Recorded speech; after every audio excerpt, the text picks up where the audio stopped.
नमस्कार, बहुत स्वागत है आप सभी का। आप देख रहे हैं एबीपी गंगा, मैं हूं आपके साथ जया मिश्रा। नमस्कार, आपके साथ हूं मैं दीपा बाफिला। खबरें ताबड़तोड़ की शुरुआत करेंगे, लेकिन उससे पहले आपको सीधे लिए चलते हैं गोरखपुर। वहां से तस्वीरें आ रही हैं कार्यवाहक मुख्यमंत्री योगी आदित्यनाथ। पोलियो उन्मूलन की दिशा में हम लोग पहले ही कदम आगे बढ़ा चुके हैं। 12 वर्ष में एक भी मामला नहीं आया है और मैं अनुमान करता हूं कि हमारा यह अभियान निरंतर आगे बढ़ना चाहिए। हम वर्तमान पीढ़ी को 2 बूंद ड्रॉप की पोलियो की दवा पिला करके पोलियो पर प्रभावी नियंत्रण करने के उत्तर प्रदेश के इस अभियान को और मजबूती के साथ हमें आगे बढ़ाना होगा। इसमें हर तबके के लोगों को अपने साथ जोड़ना पड़ेगा। केवल स्वास्थ्य विभाग ही इसमें नहीं होगा। स्वास्थ्य विभाग के साथ साथ आंगनबाड़ी है, आशा वर्कर है। इंसेफ्लाइटिस के उन्मूलन के समय हमें यूनिसेफ और पाक जैसी संस्थाओं ने अपना भरपूर योगदान दिया था। विश्व स्वास्थ्य संगठन जैसे संस्थाएं हमारे इस अभियान के साथ जुड़ी थी और मेरी अपील होगी इन सभी संस्थाओं से, ये सभी संस्थाएं एक बार फिर से इस अभियान के साथ जुड़ें। भाइयों बहनों, अनेक प्रकार के बच्चों से संबंधित टीका का कार्यक्रम, मिशन इंद्रधनुष के भी समय समय पर कार्यक्रम चलते हैं। हमें उन मासूम बच्चों को समय से टीकाकरण का पूरा कवरेज भी देना होगा और अगर हम समय पे सावधानी रखेंगे तो उसका पूरा जीवन आगे सुरक्षित होता हुआ दिखाई देगा। ये हमारी न केवल एक उस बच्चे का अधिकार है, बल्कि ये हमारा व्यक्तिगत दायित्व भी बनता है कि हम अपने उत्तरदायित्व का निर्वहन करते हुए हर एक बच्चे को स्वस्थ रखें, प्रसन्नचित्त रखें और देश के स्वस्थ एक भारत के इस अभियान को आगे बढ़ाने में हम लोग इस कार्यक्रम के माध्यम से और मजबूती के साथ आगे बढ़ सकें। आज के इस अवसर पर मेरी सभी धर्मगुरुओं से भी, समाज के जागरूक नागरिकों से भी, जनप्रतिनिधियों से भी मेरी अपील होगी कि वे पल्स पोलियो के इस अभियान को मजबूती के साथ आगे बढ़ाने में अपना योगदान देंगे। प्रदेश के अंदर काफी बड़े पैमाने पर इस कार्यक्रम को हम लोगों ने आगे बढ़ाने का कार्य किया है। यानी उत्तर प्रदेश के अंदर 3 करोड़ 80 लाख बच्चों को यह अभियान जो आज से प्रारंभ हो रहा है, यह पोलियो से एक सुरक्षा कवर प्रदान करने में योगदान देगा। इसके लिए हम लोगों ने 1,10,000 पोलियो बूथ बनाए हैं और 76,000 से अधिक हमारी सचल टीमें भी इस दिशा में कार्य करेंगी। इसमें सभी संस्थाएं अगर एक साथ मिलकर के इस कार्यक्रम को आगे बढ़ाती हैं तो सफलतापूर्वक इस दायित्व का परिणाम होगा कि हम लोग वर्तमान की जो हमारी पीढ़ी आ रही है, इस पीढ़ी को भी पोलियो जैसी संक्रामक और अस्थायी दिव्यांगता देने वाली बीमारी से बचाव करने में हम उन बच्चों को एक सुरक्षा कवर देने में सफल होंगे। मैं भी यहां पर देख रहा था, स्वास्थ्य विभाग ने विभिन्न प्रकार के स्टॉल बनाए हुए हैं। एक चीज मैं जो वहां पर देख रहा था, ट्यूबरक्लोसिस के भी स्टॉल लगाए गए थे और मेरी अपील होगी कि विश्व स्वास्थ्य संगठन ने और दुनिया की तमाम संगठनों संस्थाओं ने, यूएन ने भी 2030 तक दुनिया को टीबी से मुक्त करने के एक बड़े अभियान को हाथ में लिया है और देश के अंदर आदरणीय प्रधानमंत्री जी के नेतृत्व में 2025 तक ट्यूबरक्लोसिस से पूरी तरह मुक्ति का एक बृहद अभियान चल रहा है। हर जागरूक नागरिक ट्यूबरक्लोसिस से ग्रसित एक बच्चे को गोद लेकर के मुफ्त में उपचार है। इसमें सरकार के द्वारा इंसेंटिव भी है। हम उनको उपलब्ध करवाने में अपना योगदान दे दें तो यह एक राष्ट्रीय अभियान है। अगर समाज का कोई तबका या कोई व्यक्ति बीमार है तो संपूर्ण स्वास्थ्य के लक्ष्य को और संपूर्ण स्वास्थ्य के लक्ष्य के साथ साथ। और चलिए इस बीच आपको दिल्ली से बड़ी खबर बता दें। अमित शाह के घर पर पहुंचे पुष्कर संघधामी रमेश पोखरियाल निशंक भी पहुंच चुके हैं और अमित शाह के घर पर बीएल संतोष, सतपाल महाराज भी पहुंच चुके हैं। ये बड़ी खबर मिल रही है इस वक्त। अब से थोड़ी देर बाद वहां पर एक बैठक शुरू होने वाली है। देखिए तमाम तस्वीरें आपको दिखा रहे हैं। पुष्कर सिंह धामी जब निकल रहे थे उत्तराखंड सदन से, उस वक्त की ये तस्वीर है। अमित शाह के घर पर आज एक बैठक होने वाली है। बीएल संतोष भी पहुंच चुके हैं। सतपाल महाराज भी पहुंचे हुए हैं। माना जा रहा है कि आज ये तस्वीर साफ हो सकती है कि आखिर कमान किसके हाथों में जाएगी। रमेश पोखरियाल निशंक भी पहुंचे हुए हैं और इससे पहले त्रिवेंद्र सिंह रावत की तस्वीरें भी हमने आपके सामने रखी थी। उत्तराखंड सदन से वो भी निकले हैं। शायद संभवतः वो भी इस बैठक में पहुंचेंगे। और ये बड़ी जानकारी आपके सामने हम रख रहे हैं। देखिए बीएल संतोष की मौजूदगी वहां पर है, सतपाल महाराज भी वहां पर हैं। जल्द ही कोई तस्वीर उभर करके सामने आ सकती है। कहा जा रहा है कल पर्यवेक्षक भी उत्तराखंड पहुंचने वाले हैं। लेकिन उससे पहले दिल्ली में किस तरीके से बैठकों का दौर चल रहा है वो भी आप जान लीजिए। देखिए अमित शाह के घर पर पहुंचे हुए हैं पुष्कर सिंह धामी, और कुछ देर पहले उत्तराखंड सदन से जब वो निकल रहे थे उन्होंने क्या कुछ कहा वो सुनवाते हैं आपको। प्रचंड बहुमत की सरकार बनी है और उत्तराखंड के अंदर पहली बार मिथक टूटा है। माननीय प्रधानमंत्री नरेंद्र मोदी जी के नेतृत्व में उत्तराखंड की जनता ने एक मिथक तोड़ा है और लगातार दूसरी बार भारतीय जनता पार्टी की सरकार बनाई है। क्योंकि सरकार गठन की प्रक्रिया चल रही है और चुनाव के बाद के जो परिणाम आए हैं वो आए हैं, उन सभी पर चर्चा यहाँ पर। क्या कुछ रहने वाला है सीएम को लेकर के? क्या आज मोहर लग जाएगी बैठक में सीएम चेहरे को लेकर के? देखिए चूंकि ये केंद्रीय नेतृत्व का मामला है, केंद्रीय नेतृत्व उस पर तय करेगा। तो केंद्रीय नेतृत्व का फैसला होगा। पुष्कर सिंह धामी ने ये बयान दिया, लेकिन माना जा रहा है कि जो बैठक अब से थोड़ी देर बाद शुरू होने वाली है, उस बैठक से ये तस्वीर साफ हो जाएगी कि आखिर कमान किसके हाथों में है। त्रिवेंद्र सिंह रावत जो कि उत्तराखंड के पूर्व मुख्यमंत्री हैं, वो भी इस बैठक में शामिल होंगे। रमेश पोखरियाल निशंक अमित शाह के घर पर पहुंच चुके हैं। तमाम तस्वीरें आपको दिखा रहे हैं। बीएल संतोष भी पहुंचे हुए हैं, सतपाल महाराज भी हैं। तमाम बड़े नेता भारतीय जनता पार्टी के वो पहुंचे हुए हैं। इसी खबर पर ज्यादा जानकारी के साथ अविनाश मेरे सहयोगी दिल्ली से जुड़े हुए हैं। अविनाश, क्या बैठक को लेकर जानकारी इस वक्त आपके पास? कौन कौन अब तक पहुंचा हुआ है? जी देखिए जय, अगर बात करें तो बैठक शुरू हो चुकी है। गृह मंत्री अमित शाह के आवास के बाहर ही इस वक्त मैं मौजूद हूँ। यहाँ पे अगर बात करें तो पार्टी के राष्ट्रीय अध्यक्ष जेपी नड्डा हैं, इसके अलावा राष्ट्रीय संगठन महासचिव बीएल संतोष हैं, इसके अलावा उत्तराखंड के तमाम सारे वरिष्ठ नेताओं को यहाँ पे बुलाया गया है, जिनमें दो पूर्व मुख्यमंत्री हैं, त्रिवेंद्र सिंह रावत और रमेश पोखरियाल निशंक। वो दोनों यहाँ पर पहुंचे हुए हैं। उत्तराखंड के वरिष्ठ कैबिनेट मंत्री रहे सतपाल महाराज यहाँ पे पहुंचे हैं। प्रदेश अध्यक्ष मदन कौशिक हैं।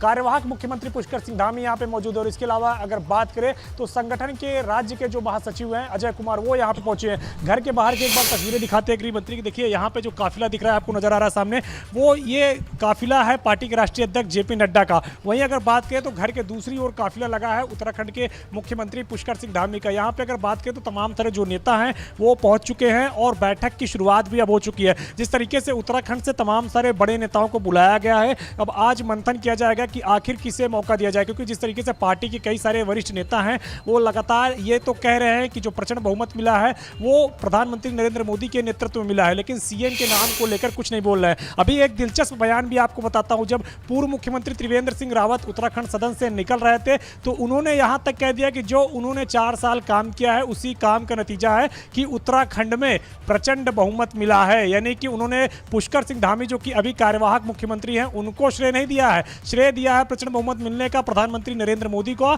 और अपने कामों का। तो यह बड़ी दिलचस्प राजनीति है उत्तराखंड की। और तमाम सारे नेता जब यहां पे पहुंचे हैं तो उन नेताओं से फीडबैक भी लिया जाएगा कि किस तरीके से राज्य में नए मुख्यमंत्री का चयन किया जाए। और इसी यही वजह है कि तमाम सारे वरिष्ठ नेताओं को गृह मंत्री ने अपने घर पे बुलाया है और तमाम सारे वरिष्ठ नेता अपना अपना यहां पे फीडबैक देंगे, जिसके बाद फिर पार्टी आला कमान जो है ये तय करेगा कि उत्तराखंड का अगला मुख्यमंत्री किसको बनाया जाए। क्योंकि कई सारे ऐसे लोग हैं जो इस बात को तो कह रहे हैं कि पार्टी में जिस तरीके से यहां विजय मिले लेकिन मुख्यमंत्री हार गए हैं, तो मुख्यमंत्री को कई लोग रिपीट करने की बात कह रहे हैं। तो कई लोग ये भी कह रहे हैं कि प्रधानमंत्री नरेंद्र मोदी की वजह से ये जीत मिली है। और ये देखिए अब ये गाड़ी जा रही, शायद चुनाव प्रभारी प्रहलाद जोशी हैं जो कि उनकी गाड़ी होगी, ये वो भी पहुंच रहे हैं। तो तमाम सारे नेता यहाँ पे अगर बात करें तो अब पहुंच रहे हैं एक एक करके, और अब बैठकों का दौर शुरू होगा और पूरी कवायद यहाँ पे की जाएगी किस तरीके से उत्तराखंड के नए मुख्यमंत्री का चुनाव किया जाए। क्योंकि कई सारे नेता, जिस तरीके से मैं बता रहा था कि ये तो बोल रहा है कि प्रचंड बहुमत जो मिला है वो प्रधानमंत्री नरेंद्र मोदी के नेतृत्व में मिला है, लेकिन बहुत सारे नेता ऐसे हैं जो पुष्कर सिंह धामी का नाम लेने से कतरा रहे हैं। तो अगर केंद्र त्रिवेंद्र एक मौका पुष्कर सिंह धामी को और देना चाहता है तो यहाँ पे जो वरिष्ठ नेता बुलाए गए हैं उनसे फिर सहमति बनवाने की कोशिश की जाएगी। अगर मौका नहीं देना चाहता है तो जाहिर तौर से बात है कि सबके मन में क्या चल रहा है ये जानने की कोशिश गृह मंत्री अमित शाह पार्टी के राष्ट्रीय अध्यक्ष करना चाहते हैं। बड़ा ये भी खड़ा होता है, देखिए वहां पर त्रिवेंद्र सिंह रावत की मौजूदगी है जिन्होंने 4 साल तक सरकार को वहां पर चलाया है और इसलिए भी चर्चाएं तेज हो चली हैं कि क्या हाईकमान एक बार फिर से त्रिवेंद्र सिंह रावत के अनुभव को तवज्जो देने जा रही है। हाईकमान इस पर भी विचार कर रहा है क्या, आपको क्या वहां पर दिखाई देता है? क्योंकि त्रिवेंद्र सिंह रावत ने भी जिस तरीके से बात आपने की, उन्होंने भी कहा, वो मीडिया के सामने आते हैं, वो कहते हैं कि 4 साल में जो काम हुआ और पीएम मोदी को श्रेय उन्होंने दिया, पुष्कर सिंह धामी का जिक्र नहीं किया, इसके पीछे के मायने क्या है और क्या हाईकमान उनके नाम पर भी विचार कर रहा है?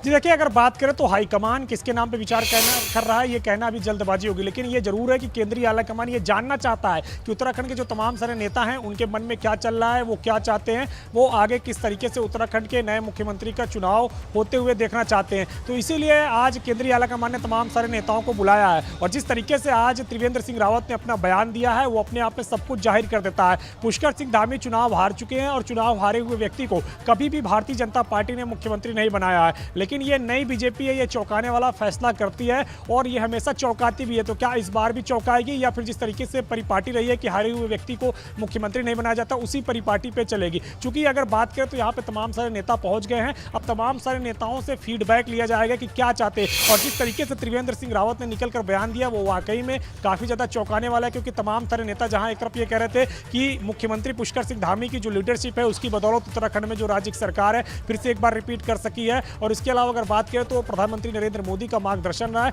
लेकिन त्रिवेंद्र सिंह रावत ने निकल के स्पष्ट शब्दों में कह दिया कि जो उन्होंने कार्य किया था उसी कार्य का नतीजा है कि राज्य में प्रचंड बहुमत मिले, यानी कि उन्होंने भी अपनी दावेदारी ठोक दी है। हालांकि उन्होंने स्पष्ट शब्दों में नहीं कहा कि वो मुख्यमंत्री बनना चाहते हैं, लेकिन कहीं ना कहीं दावेदारी जरूर सभी के मन में रहती है और इस तरीके से उत्तराखंड में अतीत में हो चुका है। जब अगर बात करें तो बीसी खंडूरी मुख्यमंत्री हुआ करते थे, उस वक्त उनको हटा के रमेश पोखरियाल निशंक को मुख्यमंत्री बनाया गया था और फिर रमेश पोखरियाल निशंक को हटा के दोबारा से बीसी खंडूरी को मुख्यमंत्री बनाया गया था। लेकिन ये सब कुछ केंद्रीय आलाकमान तय करेगा कि उत्तराखंड का अगला मुख्यमंत्री कौन होगा और किस तरीके से वो राज्य को आगे लेकर के जाएगा। लेकिन जो परिस्थितियां उभरी है वो पुष्कर सिंह धामी के लिए पूरी तरीके से माकूल नहीं है, क्योंकि कई सारे लोग ऐसे हैं जो खुल के ये कह रहे हैं कि वो भी मुख्यमंत्री के दावेदार हैं, तो कई सारे लोग पुष्कर सिंह धामी को दोबारा मुख्यमंत्री बनाने की बात कर रहे हैं। लेकिन जो बहुतायत संख्या है उसमें से कई लोग चुप्पी साधे हुए हैं, खुलकर तो नहीं बोल रहे, लेकिन अंदर खाने जाके केंद्रीय आलाकमान से कह रहे हैं कि सीएम चुनाव हार चुके हैं, लिहाजा उनको फिर से मुख्यमंत्री न बनाया जाए। यही कारण है कि तमाम सारे पार्टी के जो शीर्ष नेता हैं